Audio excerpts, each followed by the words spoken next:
Morning all. Morning all.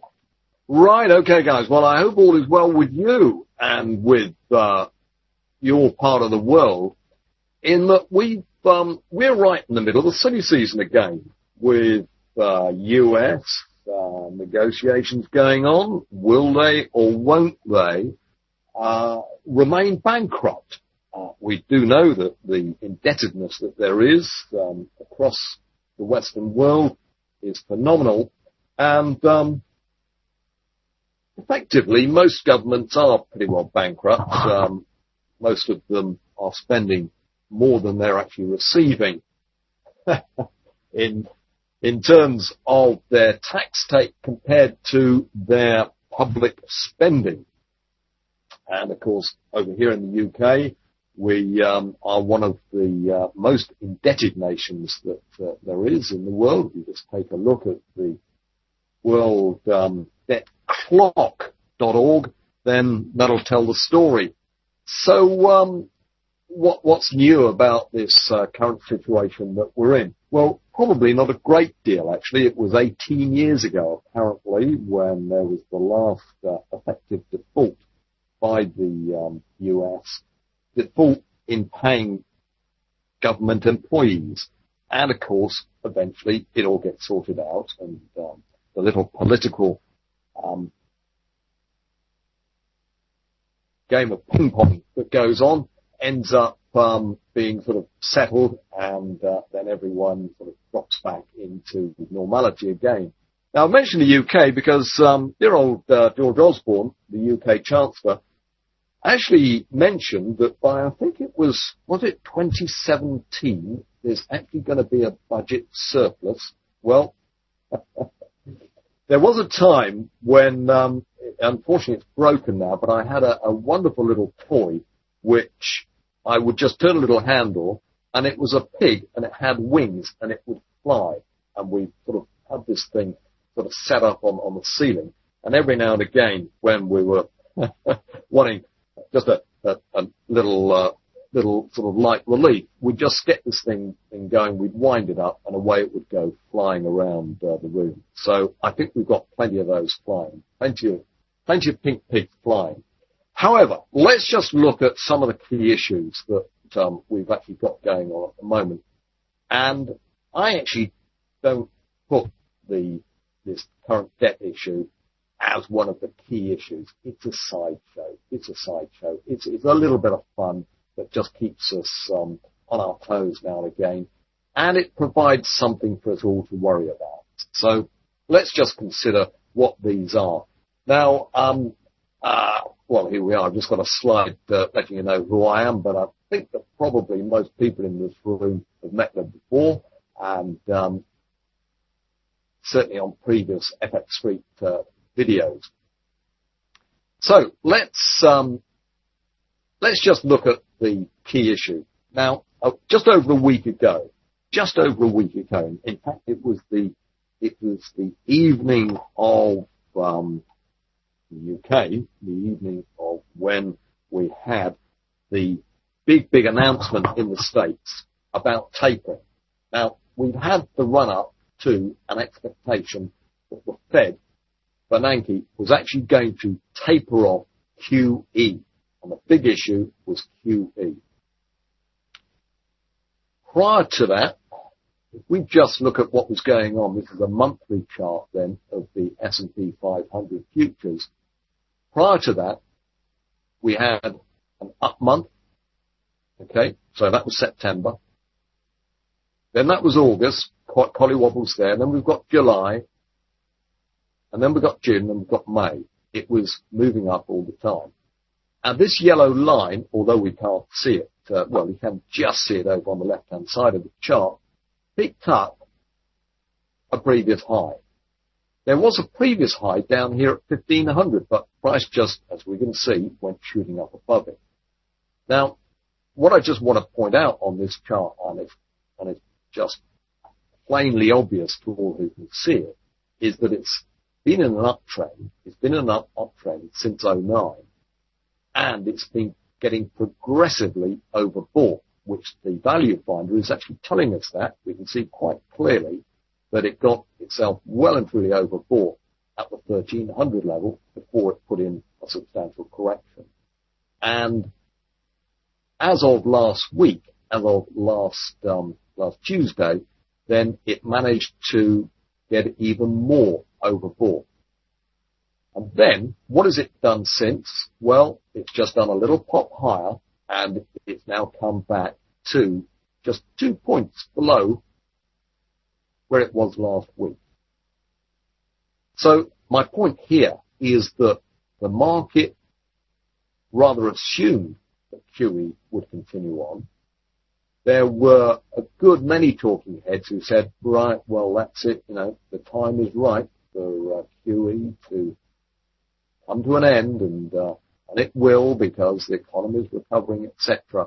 There are plenty of economists out there who are telling us that the Fed really should have allowed the tapering to continue.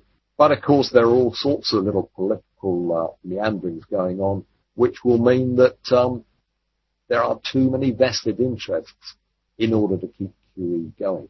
One of those is the hope and expectation that inflation will actually take off and solve the problems of the great indebtedness that there is throughout the world. But one wonders if that is actually going to happen. So, let's just look at some of these.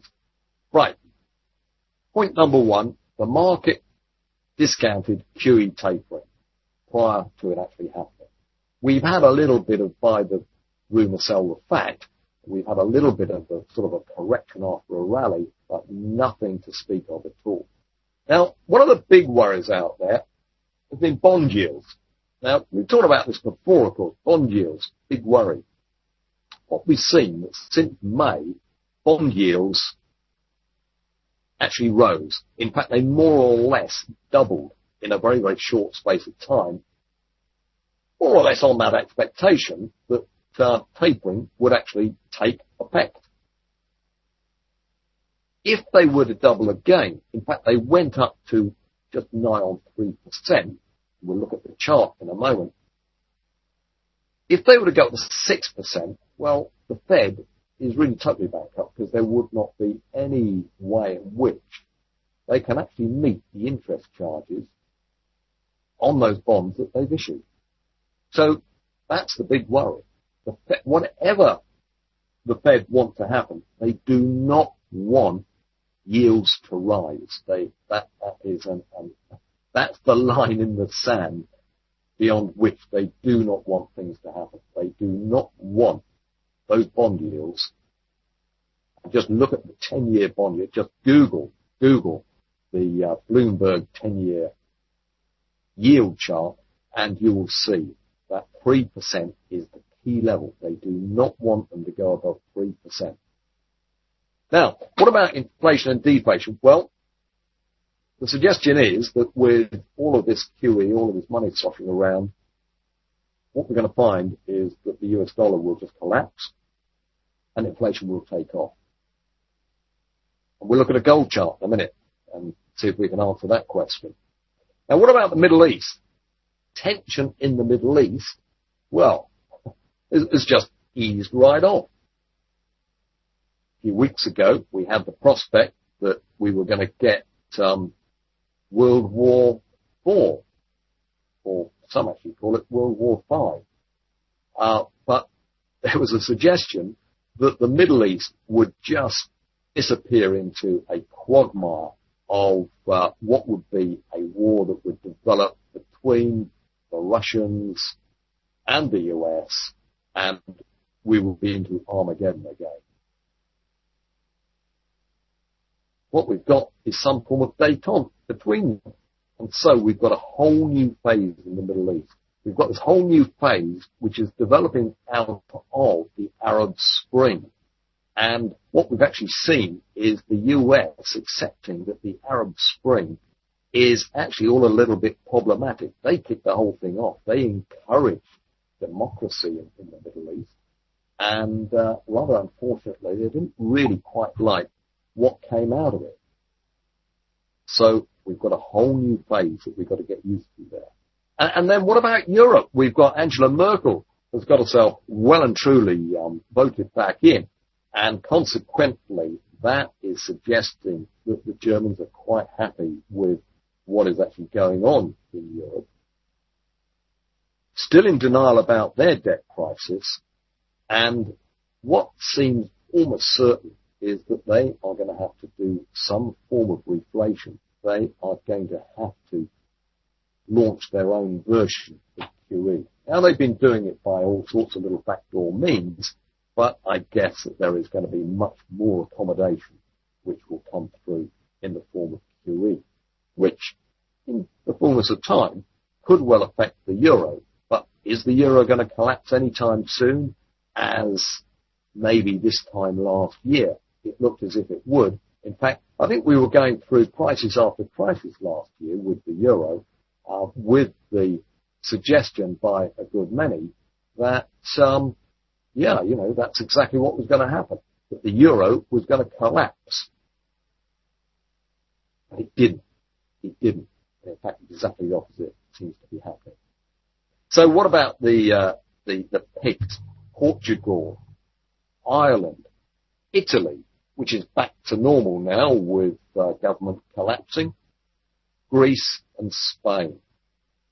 Well, what they really desperately still need to do is to find a way of devaluing or defaulting or a combination of both, get out of the euro, default, and reflate their economies. Is it likely to happen? Most unlikely now that we've got politics taking over. We've got Merkel back in power. We've got Greece actually now doing a degree of clamping down or stamping down on parts of political dissent.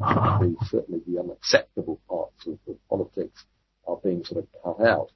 There is still, and there still are, all sorts of things, particularly in Spain, politically, that could well cause quite a few little dust-ups in the months and years to come. But I guess that most are likely to carry on capitulating to Europe and just allowing sort of Big Brother to keep them going.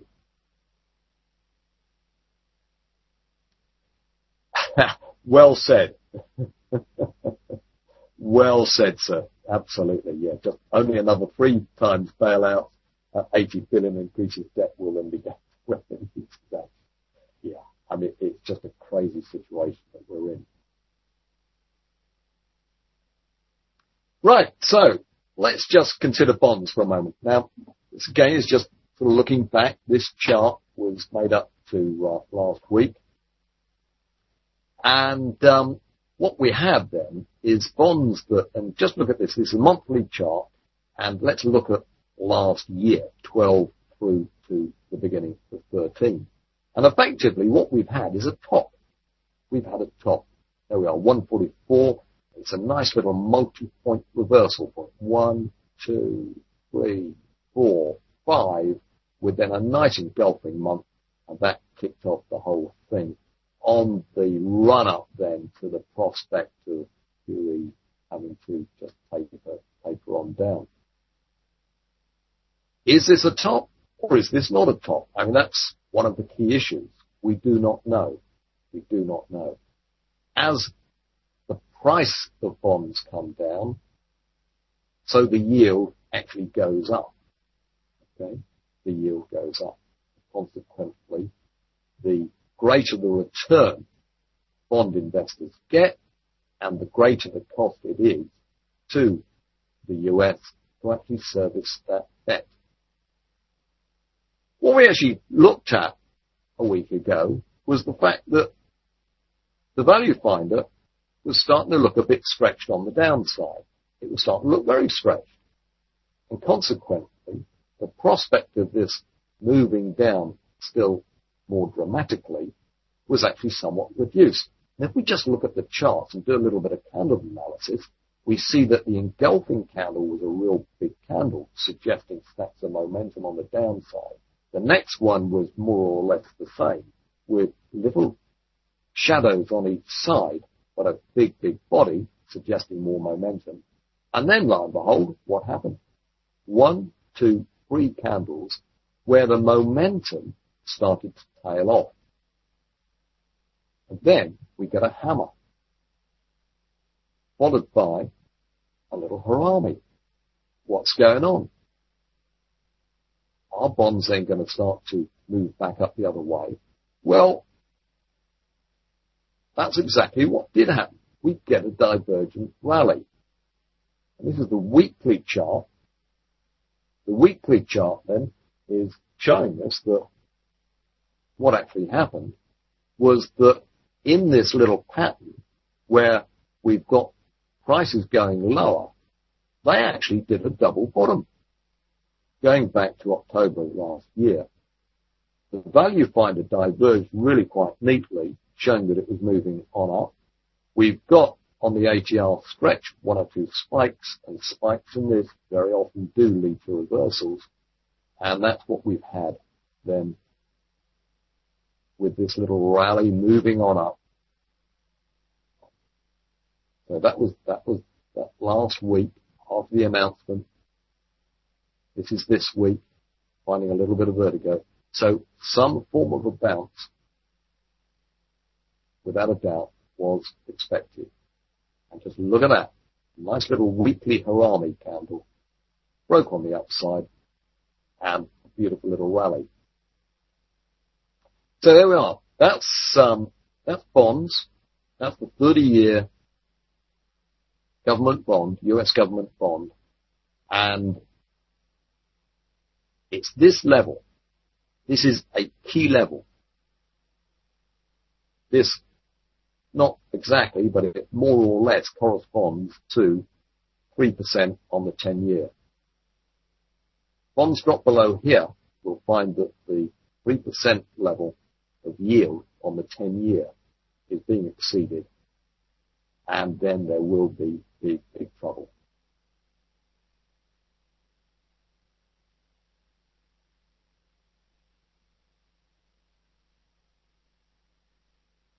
Right, well, here we are. What about the dollar? What about the US dollar? Now, this is a monthly chart. What we've got is a beautiful little triangle, beautiful little wedge that's been forming. And price rallied up. We can see where it sort of rallied up from the lows. The value finder just sort of picked that up really quite neatly. It goes up to a high, then it starts to tail off. We actually got nice little divergence here. Notice how the value finder is going lower, but price actually goes to a new high. And then it decided to cave in. Now, since then, last week, we've actually had the dollar index just tumble, but not by very much. And the tumble that it's actually put in is only really a very modest one. And what we're looking for is, will it decisively break through this 80 level and move right the way on down? But as you can see, that over then, since 2008, since the crisis hit and liquidity was the name of the game, then we're getting towards the apex. Now, the apex is a long, long way away, over on the right-hand side. So it suggests that the dollar could move right the way down towards this white line level where price has actually moved up from before, down towards the 75 level, and still be within this overall pattern. Now, there were so many talking heads, soothsayers within the blogosphere that told us that the dollar would collapse. It has not happened. It has not happened. Could still happen, but it hasn't happened. And my approach is that I like to look on markets in exactly the opposite way to the majority. And if I can do that, then I'm feeling a little more comfortable about the markets, because it's the crowd who usually get it wrong. Those who talk the loudest and end up with the greatest following usually get it wrong. So I'm quite happy to be in a minority and look at things a little bit differently. Right, so let's just consider this dollar. This is a daily chart on what has been going on. We've actually picked up some important levels. Look at that. The 80 level is still there. It's still waiting to be broken. There's a touch of divergence coming from this previous low in June. We've got price which has actually gone a little bit lower, but the value finder has not gone lower. We've had a spike in the ATR, and that spike actually led to a rally. There was no big follow through. When you've got a big momentum candle, when you've got a big candle, then you would expect that degree of momentum to have big follow through in the same direction as the trend. We haven't seen it yet. We haven't really seen this. And that's started to make me think that just maybe, all this suggestion that the dollar is going to collapse might be slightly misplaced. All right, Pam. Did I say how Fed indecision affects the US dollar short term? I didn't actually say that, but it does. It certainly does. It certainly produces some sort of short-term moves. And we've got to be extremely careful about trying to make money out of some of those short-term moves coming out of those decisions. What we're much better off doing is trying to take a look at the bigger picture, hence this glance at some of the monthly charts, weeklies, and the dailies. But certainly, without a doubt, we do get some of those short-term sudden moves based purely on that indecision. But that, to me, talking about all of these debt sort of negotiations, political negotiations that are going on, they're a sideshow. Yeah, in terms of the Wave R value finder, then it's a very, very good indicator in terms of overbought, oversold, but most importantly, looking at divergence. The divergence is where we've got price, for instance, as it is, going to a new low, but the value finder, Wave R value finder, doesn't actually go to a new low. And we can actually do trend line analysis with it. And that trend line analysis will very often show us the way in which it's sort of moving before price does actually get there. Yeah, good point, DV. Yeah, absolutely. Very good point there. Yeah. It's posturing. It's the political game played by the political classes. Right, so there we are. That's looked at those key issues. And in fact, look at this. Got the numbering slightly wrong. We should be looking at number 4 right here. We're going to look at the markets in a second and just sort of see how things are getting on right now. But gold then is this next key issue. And if we actually think back, in fact we could probably grab a chart in a moment. But what is gold telling us? There it was, way up there, pushing its way above 1800, really sort of moving on. And we were going to get, one of the highest numbers that, I've forgotten who the commentator was now, but it was $5,300. $5,300. He sort of nailed his colours to the mark and said that that's where gold is going. And that was just about the time that it broke and absolutely collapsed. And of course that comment, 5,300, sucked in an awful lot of people.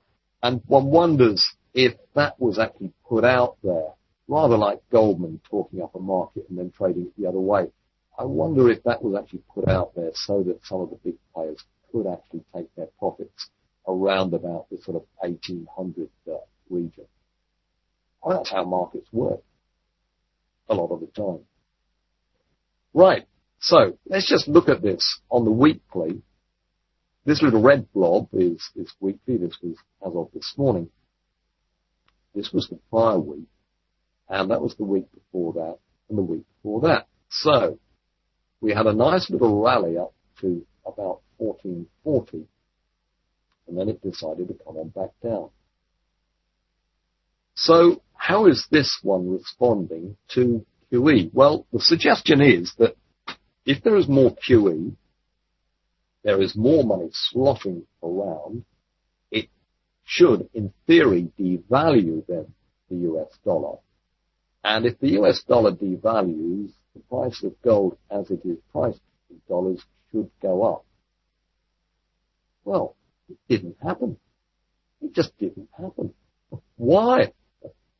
That's the question. And that's why I put a question mark against it. It didn't happen. Now, one little forecast from Goldman, which we've got to be exceedingly careful about, is that they suggested, this was it 2 weeks ago or 3 weeks ago, they suggested that technically they can see gold collapsing down under 1,000.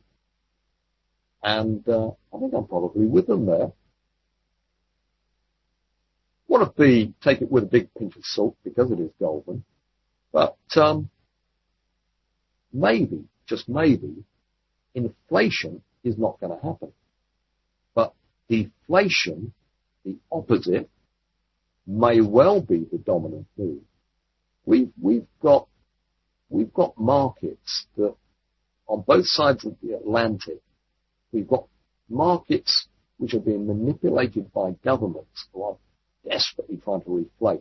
And the most recent one was the announcement in the UK. In fact, the thing was brought forward by Cameron telling us that Help to Buy, or virtually allowing 100% mortgages, is the way to go, and the government are going to put our hard-earned taxpayer money into really, really, really bumping up the housing market again, creating another bubble so that inflation can take off again.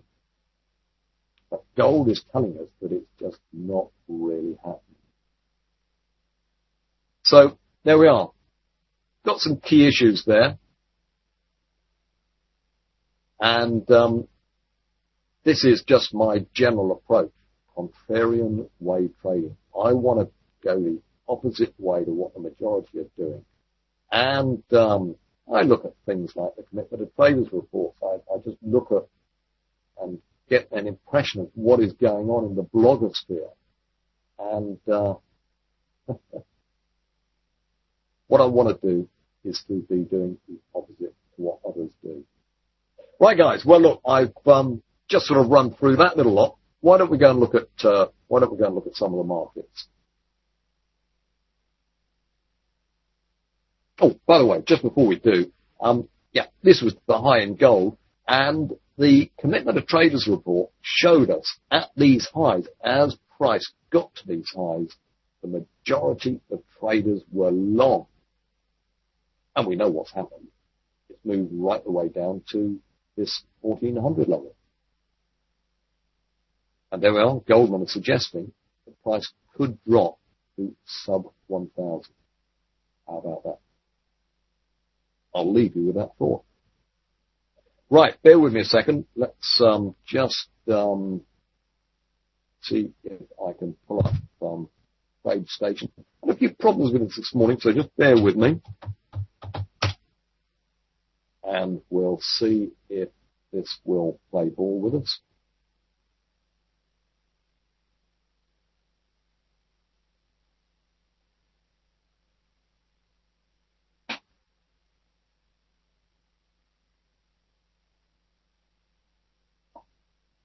Right, apologies about the delay.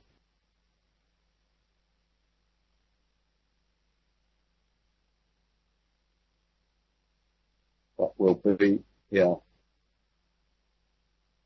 There we are. All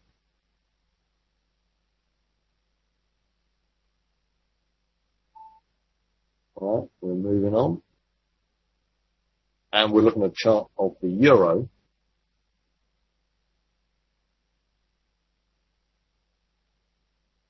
the consensus for which at the moment, well, could I ask you guys, where do you reckon the euro is going to be going in the next week? Is that a question that I can put to you? There we are. That's a weekly chart of the euro. Let's just bring it down to a daily. Where do you reckon it's going in the next week? Now, don't worry, there's no money on the line here. So, as traders, we tend to be wrong. We tend to be wrong getting on for 50% of the time.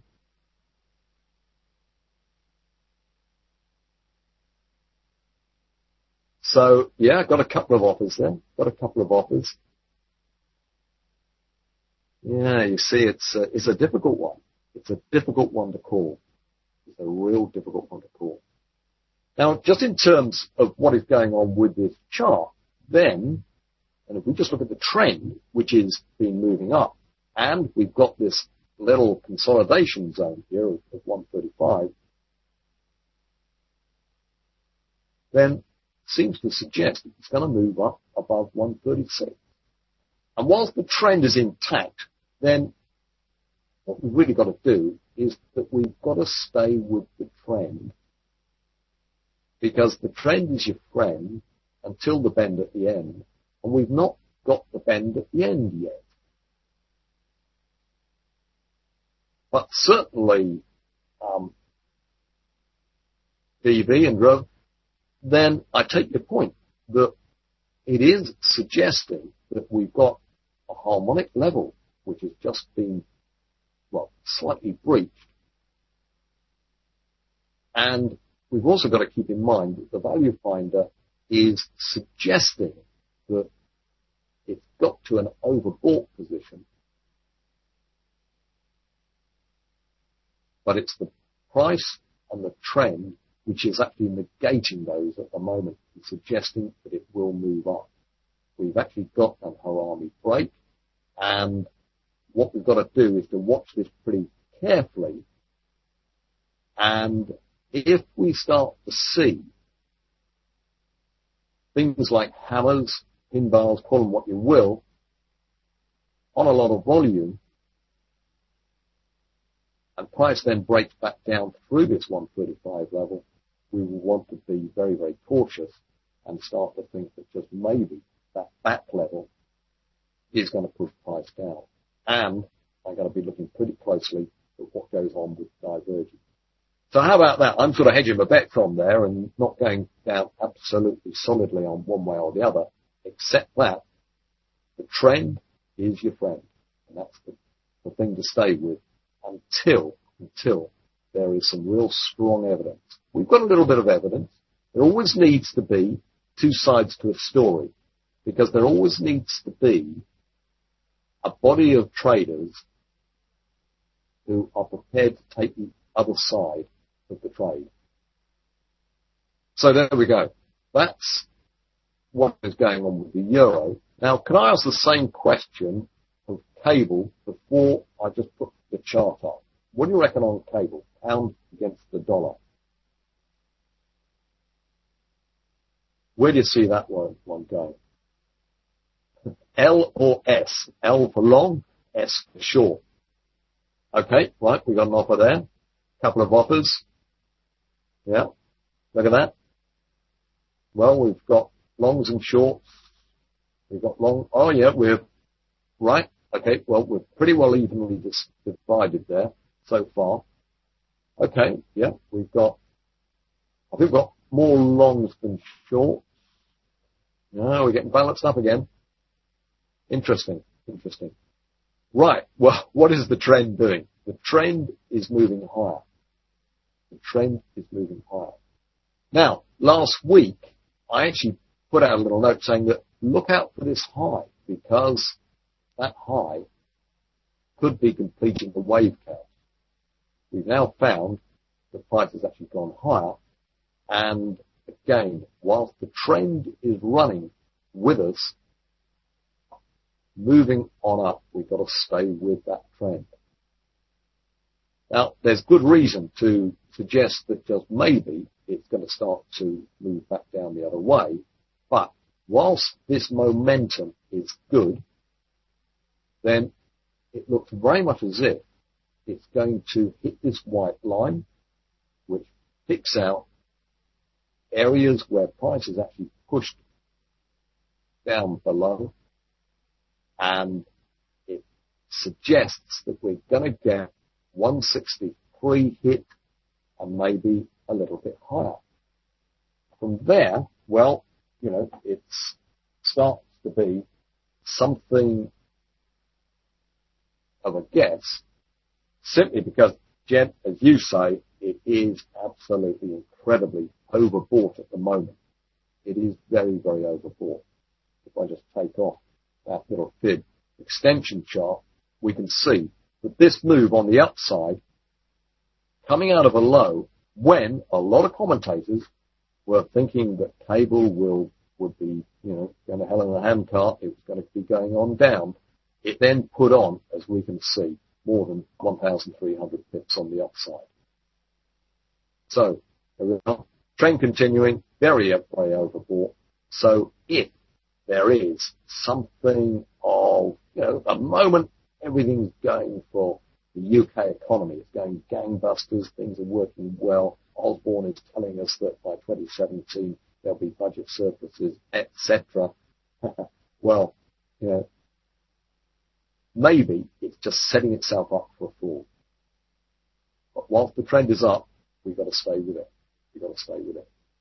Right, now then, we've been mentioning the dollar index. So let's just go and have a look at the DX for a moment. And we're just going to take a little glance at the DX, which is still, let's just get this back to the daily. Right, there we go. Which is still plumbing depths. But I'm still wanting to be very, very cautious on this. We've had quite a number of days when, in previous weeks, those days have been really, really strong down days. We've then had this bit of a rally up from last week, and what we haven't yet had are any really substantial move down. We've certainly had one there on Friday, and we've got Monday, we've got today just moving on down. But it's starting to look a little bit extended on the downside.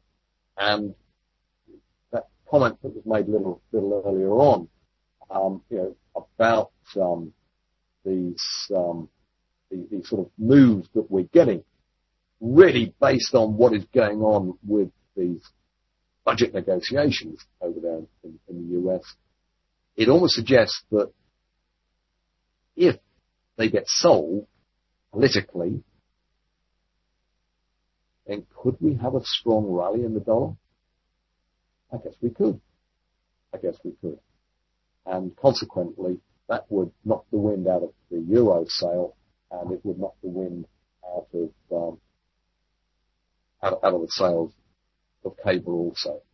So we want to be very, very, very cautious here, and really expect the unexpected.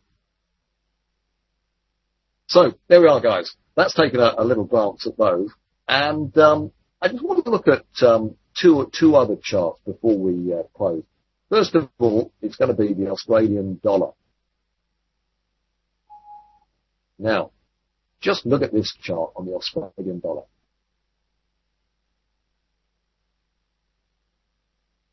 We've got a neckline, and this neckline was waiting to be broken. And you can't quite see it, but it picks out, this is a bat pattern, by the way. It's a bat pattern that has actually worked out big time. It's a harmonic pattern.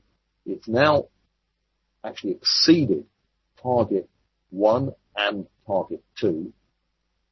But just look at what happened this morning. Okay?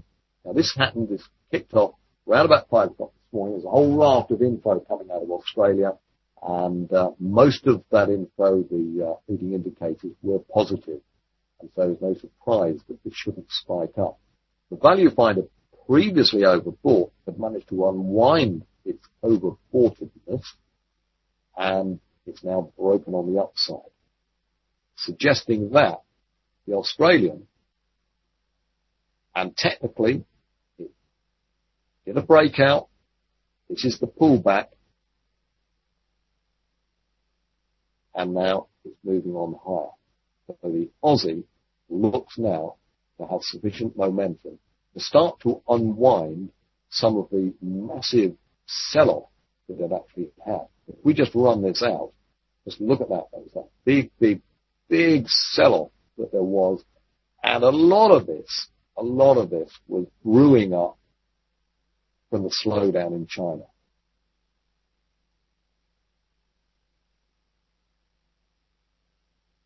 Right. Good. Yeah, that's an interesting question there. Are they back levels, crabs, etc., harmonic levels, or Fibonacci levels? They are both. They are both. They are both. And that's the real key thing. That you really can't, it's like strawberries and cream. You know, you can have strawberries and you can have cream and you know, they're all very nice, but you put them both together and my, oh my, does that improve it? So, what we've got then with some of these important levels is that if we look at the Fibonacci levels and the pattern, well, it tends to be the Fibonacci level which is more important than the pattern. And regressively, most harmonic traders do it the other way around.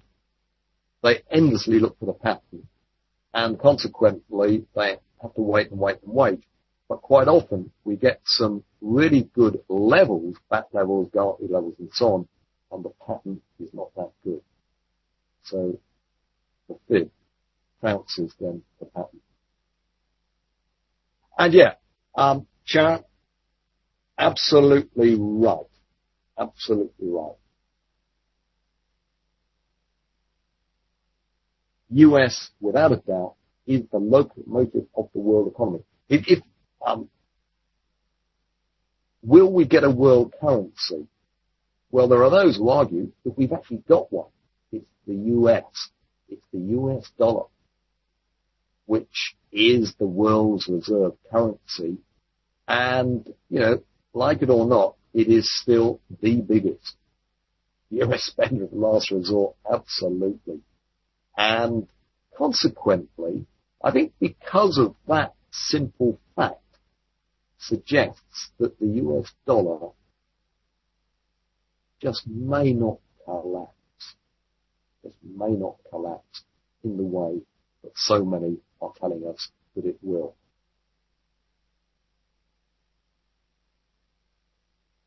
Right, guys. Well, there we are. That's taken a little glance at some of these charts, taken a look at one or two of the things that just maybe may or may not come to pass.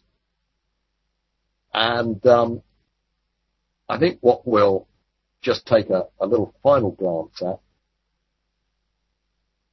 is the oil price.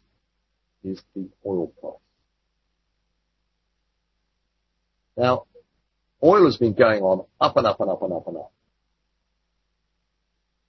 It is probably, the most widely used commodity throughout the world for transportation, primarily for plastics, secondarily, and consequently, it's also been a highly speculative market where we're told a tremendous amount of QE money has been going.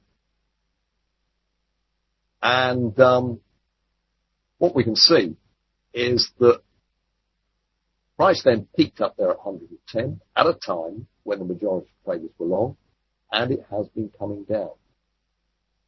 At the moment, suggesting that the value finder wants it to turn on round. And what we may well find is that we're going to get a rally up, but I would doubt very much if it will actually get itself above there. Right, okay. Yeah, you mentioned Scott Carney. He's one of the men. You can take a look at my own harmonic wave trader course and software as well. And let's take a little look at the New Zealand, which has actually got a few problems of its own at the moment. But wouldn't want to write it off completely yet. So there we go. It's hit a Gartley level. It's hit a Gartley level. And this little rally back at the moment has yet to break into a strong rally higher. In fact, it's looking pretty vulnerable.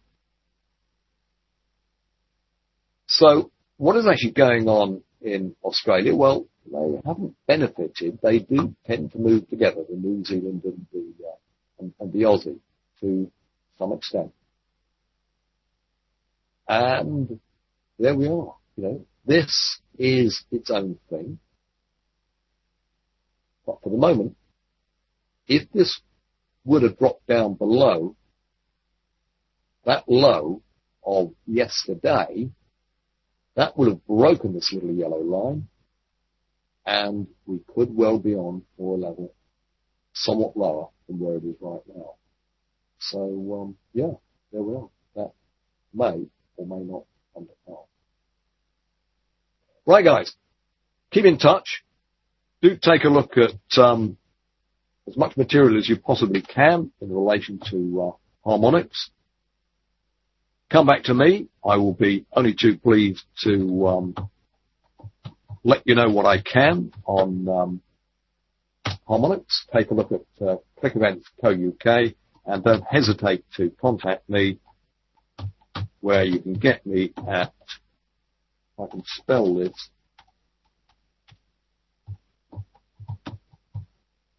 clickevents.co.uk.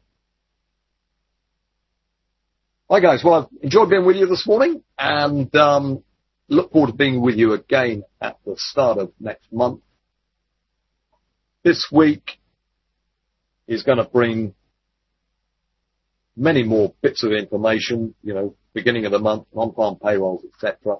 And of course, if we do find that this budget negotiation politically gets itself settled, then I guess we're going to find that there's going to be a little bit of a dollar rally. Right. Okay, folks. Yeah. Right. Yeah, indeed. And so I look forward to seeing you next month.